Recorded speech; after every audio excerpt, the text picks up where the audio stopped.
আজ আমি আপনাদেরকে বাড়িতে থাকা খুব কম উপকরণ দিয়ে খুবই সহজে মালপোয়ার রেসিপি করে দেখাবো। এই মালপোয়া খেতে এতটাই টেস্টি হবে যে আপনারা বুঝতে পারবেন না দোকান থেকে কিনেছেন না বাড়িতে বানিয়েছেন। তো চলুন বেশি দেরি না করে শুরু করছি আমার আজকের এই সহজ রেসিপি। হ্যালো ফ্রেন্ডস, আমি বিনু কুক উইথ বিনুতে আপনাদের সবাইকে স্বাগত। রেসিপিটা বানানোর জন্য সবার প্রথমে আমি মালপোয়ার জন্য ব্যাটার রেডি করে নেব। তাই জন্য আমি একটা বোলের মধ্যেই দিয়ে দিচ্ছি মেজারমেন্ট কাপের 1 কাপ ময়দা, দিচ্ছি 1 কাপ সুজি, হাফ ছোটো চামচ নুন। যেই মেজারমেন্ট কাপে মেপে সুজি আর ময়দা নিয়েছিলাম সেই মেজারমেন্ট কাপের হাফ কাপ দিয়ে দিচ্ছি চিনি। এবার এই সব ড্রাই ইনগ্রেডিয়েন্টসগুলোকে ভালো করে মিশিয়ে নিতে হবে। আমাদের এখানে ভালো করে মিশিয়ে নেওয়া হয়ে গেছে। এবার আমি এর মধ্যে অ্যাড করে দিচ্ছি 1 কাপ দুধ। দুধটা দেওয়ার পর ভালো করে মিশিয়ে নিতে হবে। একসঙ্গে বেশি দুধ দেবেন না, অল্প অল্প দুধ দিয়ে মিডিয়াম থিকনেসের ব্যাটার রেডি করে নিতে হবে। আমাদের এখানে ব্যাটারটা এখনও রেডি হয়নি, তাই আরও হাফ কাপ দুধ দিয়ে ভালো করে মিশিয়ে নিচ্ছি। দেখুন আমাদের এখানে ব্যাটারটা একদম রেডি হয়ে গেছে। এবার এই স্টেজে এর মধ্যে অ্যাড করে দিচ্ছি 1 চামচ মৌরি। মৌরিটা দেওয়ার পর ভালো করে মিশিয়ে নিতে হবে।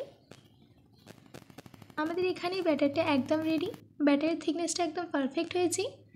এবার আমি ব্যাটারটাকে 30 থেকে 40 মিনিটের জন্য রেস্টে রেখে দেবো যাতে সুজিটা ফুলে যায়। ততক্ষণ আমি চিনির সিরাপটা রেডি করে নিচ্ছি। তার জন্যে আমি একটা প্যানের মধ্যে দিয়ে দিচ্ছি 1 কাপ চিনি, আর দিচ্ছি 1 কাপ জল, 3টে এলাচ, আর দিচ্ছি অল্প একটু অরেঞ্জ ফুড কালার। ফুড কালারটা একদম অপশনাল। এবার এই সব কিছুকে ভালো করে মিশিয়ে নিতে হবে। চিনির সিরাপটা যখন কমে এরকম স্টেজে চলে আসবে তখন এইভাবে হাতের সাহায্যে একবার চেক করে নেবেন। যদি হালকা চটচটে থাকে তাহলে বুঝতে পারবেন যে চিনির সিরাপটা একদম পারফেক্টভাবে রেডি হয়েছে। এবার আমি গ্যাসের ফ্লেমটাকে অফ করে দিয়ে সাইডে রেখে দেব। এইদিকে আমাদের এখানে 40 মিনিট হয়ে গেছে। এবার ওই ব্যাটারের মধ্যেই দিয়ে দিচ্ছি 1 চামচ ঘি। ঘিটা দেওয়ার পর ভালো করে মিশিয়ে নিচ্ছি।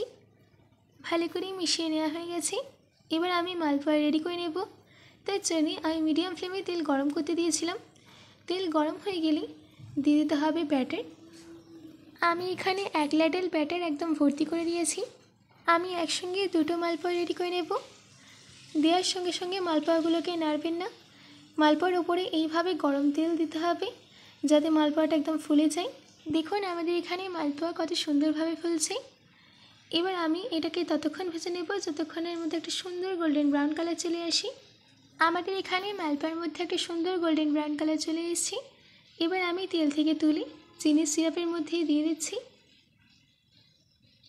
একে একে সব মালপোয়াগুলোকে রেডি করে চিনি সিরাপের মধ্যে দিয়ে দিতে হবে। তারপর একটা সাইডে চিনির সিরাপ ভালো করে লেগে গেলে অপর সাইডে উল্টে দিতে হবে। এই মালপোয়াগুলোকে চিনির সিরাপে বেশিক্ষণ রাখার দরকার পড়বে না, 5 থেকে 6 মিনিটের জন্য রাখলেই হবে। এবার আমি মালপোয়াগুলোকে চিনির সিরাপ থেকে তুলে নিয়ে একটা প্লেটে সার্ভ করে নেব। আশা করছি আমার আজকের এই মালপোয়ার রেসিপিটা আপনাদের ভালো লেগেছে। বাড়িতে এটি অবশ্যই ট্রাই করবেন ও কমেন্ট বক্সে কমেন্ট করে জানাতে একদম ভুলবেন না।